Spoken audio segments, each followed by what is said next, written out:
रामायण क्या है? एक रात की बात है। माता कौशल्या जी को सोते में अपने महल की छत पर किसी के चलने की आहट सुनाई दी। नींद खुल गई। पूछा कौन है?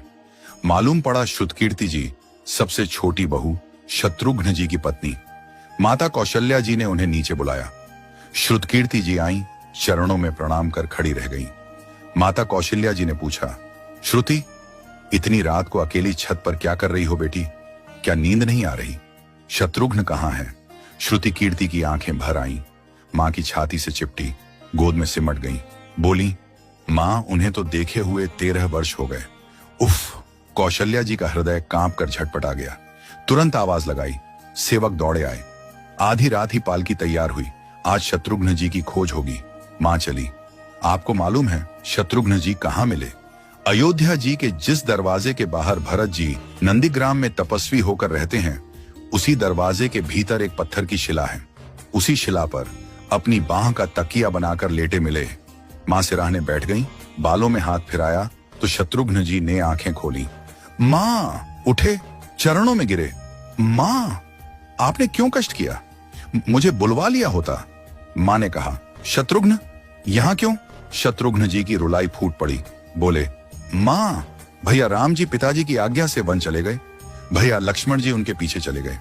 भैया भरत जी भी नंदीग्राम में हैं। क्या ये महल, ये रथ, ये राजसी वस्त्र विधाता ने मेरे ही लिए बनाए हैं? माता कौशल्या जी निरुत्तर रह गई। देखो क्या है ये राम कथा। ये भोग की नहीं, त्याग की कथा है। यहाँ त्याग की ही प्रतियोगिता चल रही है और सभी प्रथम हैं। कोई पीछे नहीं रहा। चारों भाइयों का प्रेम और त्याग एक दूसरे के प्रति अद्भुत, अभिनव और अलौकिक है। रामायण जीवन जीने की सबसे उत्तम शिक्षा देती है।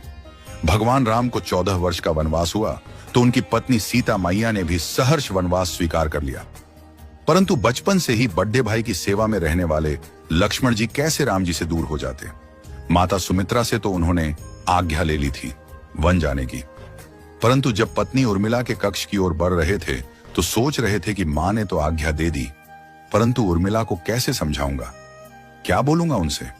यही सोच विचार करके लक्ष्मण जी जैसे ही अपने कक्ष में पहुंचे तो देखा कि उर्मिला जी आरती का थाल लेके खड़ी थी और बोली, आप मेरी चिंता छोड़ प्रभु श्री राम की सेवा में वन को जाओ।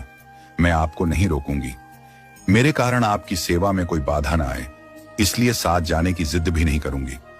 लक्ष्मण जी को कहने में संकोच हो रहा था, परंतु उनके कुछ कहने से पहले ही उर्मिला जी ने उन्हें संकोच से बाहर निकाल दिया। वास्तव में यही पत्नी का धर्म है। पति संकोच में पड़े उससे पहले ही पत्नी उसके मन की बात जानकर उसे संकोच से बाहर कर दे। लक्ष्मण जी चले गए, परंतु 14 वर्ष तक उर्मिला ने एक तपस्विनी की भांति कठोर तप किया। वन में प्रभु श्री राम माता सीता की सेवा में लक्ष्मण जी कभी सोए नहीं, परंतु उर्मिला ने भी अपने महलों के द्वार कभी बंद नहीं किए और सारी रात जाग जाग कर उस दीपक की लौ को बुझने नहीं दिया।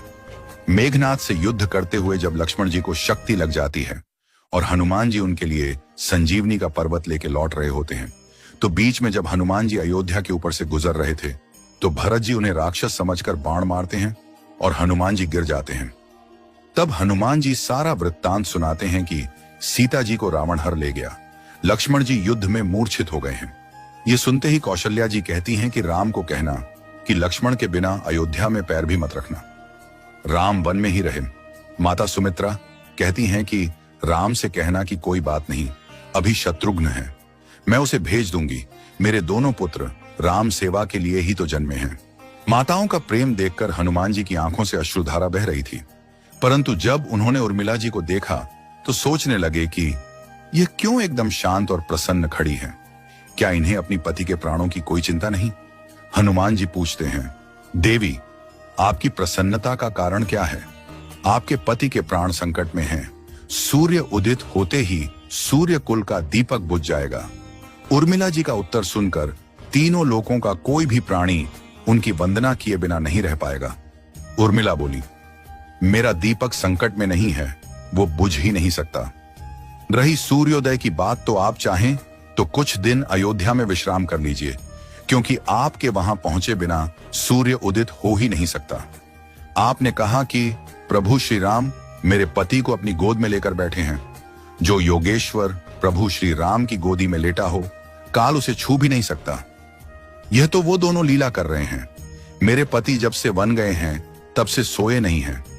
उन्होंने न सोने का प्रण लिया था, इसलिए वे थोड़ी देर विश्राम कर रहे हैं, और जब भगवान की गोद मिल गई तो थोड़ा विश्राम ज्यादा हो गया। वे उठ जाएंगे, और शक्ति मेरे पति को लगी ही नहीं, शक्ति तो प्रभु श्री राम जी को लगी है। मेरे पति की हर श्वास में राम है, हर धड़कन में राम, उनके रोम रोम में राम है, उनके खून की बूंद बूंद में राम है। और जब उनके शरीर और आत्मा में ही सिर्फ राम है तो शक्ति राम जी को ही लगी, दर्द राम जी को ही हो रहा। इसलिए हनुमान जी आप निश्चिंत होके जाए, सूर्य उदित नहीं होगा। राम राज्य की नींव जनक जी की बेटियां ही थीं, कभी सीता तो कभी उर्मिला। भगवान राम ने तो केवल राम राज्य का कलश स्थापित किया, परंतु वास्तव में राम राज्य इन सब के प्रेम, त्याग, समर्पण और बलिदान से ही आया। जिस मनुष्य में प्रेम, त्याग, समर्पण की भावना हो, उस मनुष्य में राम ही बसता है।